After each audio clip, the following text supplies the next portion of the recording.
चाँद बहुत ही खूबसूरत है। इसी को देखकर हमने कैलेंडर्स को बनाया और इसको लेकर काफ़ी सारी कहानियाँ भी बनाई गई। इसी के चलते हमारे सोलर सिस्टम में धरती एक बैलेंस में रहती है। अगर चाँद नहीं होता तो आज हम लोग भी ज़िंदा नहीं होते। हर रोज़ दिखाई देने वाले चाँद के बारे में आप सभी लोग काफ़ी कुछ जानते होंगे, बट इससे रिलेटेड कुछ ऐसी चीज़ें, कुछ ऐसे रोचक और हिडन फैक्ट्स जिनको सुनकर आप एकदम से चौंक जाओगे। लगभग आज से 4.5 बिलियन साल पहले धरती का कोई भी चाँद नहीं था, बट जब पृथ्वी का निर्माण हुआ तब उससे लगभग कुछ साल पहले ही एक बड़ा सा एस्ट्रोनॉट पृथ्वी से टकराया और उसके लाखों और करोड़ों टुकड़े हो गए। वो अंतरिक्ष में फैल गए। उनमें से कुछ टुकड़े तो स्पेस में ही फैल गए और कुछ अर्थ की ग्रेविटेशनल फोर्स के कारण उसके चारों ओर घूमने लगे। घूमते घूमते वह एक जगह इकट्ठे हुए और हमारे चाँद का निर्माण हुआ। फैक्ट नंबर 12, क्या आपको पता है कि हर साल चाँद हमसे 1.5 इंच दूर होता चला जा रहा है। जब चाँद का निर्माण हुआ था तब चाँद हमसे पृथ्वी से जो है 22,000 किलोमीटर की दूरी पर था, बट आज की डेट में अगर हम लोग बात करें तो लगभग चाँद हमसे 3,84,400 किलोमीटर दूर हो चुका है। और एक दिन ऐसा भी आ जाएगा जब हमें चाँद एक सितारे की तरह देखने को मिलेगा।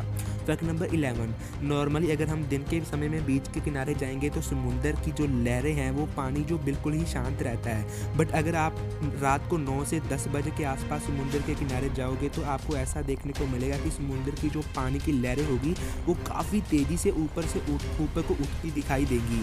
वो इसलिए होता है because of gravitational force of moon. चाँद का ग्रेविटेशनल फोर्स अर्थ को अपनी तरफ खींचता है। वैसे तो नॉर्मली अगर हम बात करें तो मून की ग्रेविटेशनल फोर्स इतनी भी स्ट्रॉन्ग नहीं है कि पृथ्वी की कोई भी बड़ी चीज़ अपनी ओर खींच सके, पर वह पानी में हलचल करने में कामयाब रहता है, जिसकी वजह से समुंदर किनारा रात के समय में काफ़ी हाई टाइड हो जाता है। फैक्ट नंबर 10, आपको मून में काफ़ी सारे दाग धब्बे टाइप के कुछ आकार देखने को मिलते होंगे, पर आपने कभी ये सोचा है कि वो दाग धब्बे आए कहाँ से? मैं आपको बताता हूँ। लगभग आज से 3.8 मिलियन साल पहले काफ़ी सारे एस्टेरॉयड चाँद से टकराए थे, जिसकी वजह से चाँद में बहुत सारे छेद हो गए और इसका कोई एटमॉस्फेयर ना होने के कारण चाँद पर ऐसे एस्टेरॉयड्स गिरते रहते हैं। और क्या आपको पता है कि चाँद का सबसे बड़ा गड्ढा जो है, जिसकी चौड़ाई लगभग 2000 किलोमीटर तक की है, यानी कि कोलकाता से मुंबई तक का डिस्टेंस। सोचिए, इतना बड़ा गड्ढा।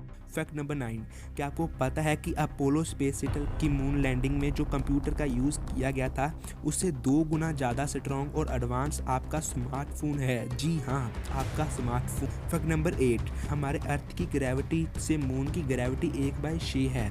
जी हाँ, 1/6, यानी कि अगर आपका वेट अर्थ पे 60 kg है तो मून पे जाने के बाद आपका वेट 10 kg होगा।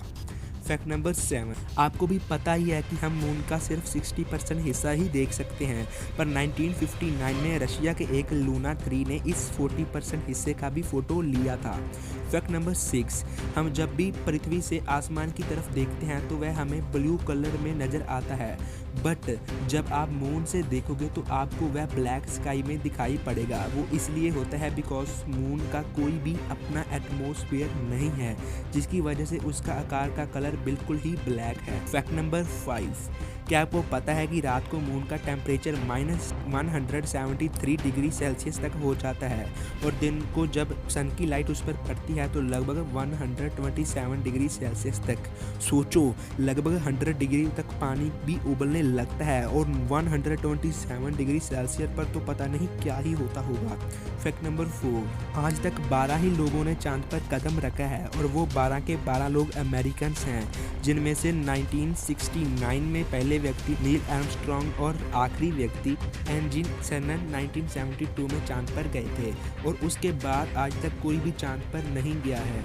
फैक्ट नंबर 3, आपको ये तो पता ही होगा कि आसमान में जितने तारे हैं वो सभी मिलके इतनी लाइट प्रोड्यूस नहीं कर सकते हैं जितनी कि एक मून कर सकता है, पर अगर आप ये सोचते हैं कि चांद रात को उतनी रोशनी प्रोड्यूस कर सकता है जितनी कि दिन को दोपहर के समय में होती है। इनफैक्ट एक चांद के लिए ये करना बिल्कुल ही इम्पॉसिबल है, बट हाँ, 3 लाख फुल मून मिलकर एक रात को भी उतनी लाइट प्रोड्यूस कर सकते हैं जितनी कि दिन के समय में होती है, बट इसके लिए 3 लाख फुल मून चाहिए होंगे। फैक्ट नंबर 2, जब हम पृथ्वी से चांद और सूर्य को देखते हैं तो हमें वह बिल्कुल ही सेम साइज और आकार में दिखाई देते हैं, बट इस असलियत में सूरज चांद से करोड़ों गुना बड़ा है। फैक्ट नंबर 1, क्या आपको पता है कि पृथ्वी के 29 डेज मून के एक दिन के बराबर होते हैं? तो फाइनली फ्रेंड्स, आई होप आप सभी को ये चांद से जुड़े हुए अमेजिंग और हिडन फैक्ट्स बहुत ही ज़्यादा माइंड ब्लोइंग लगे होंगे। आप प्लीज़ इसे अपने दोस्तों के साथ शेयर जरूर कीजिएगा और thank you very much for watching this episode.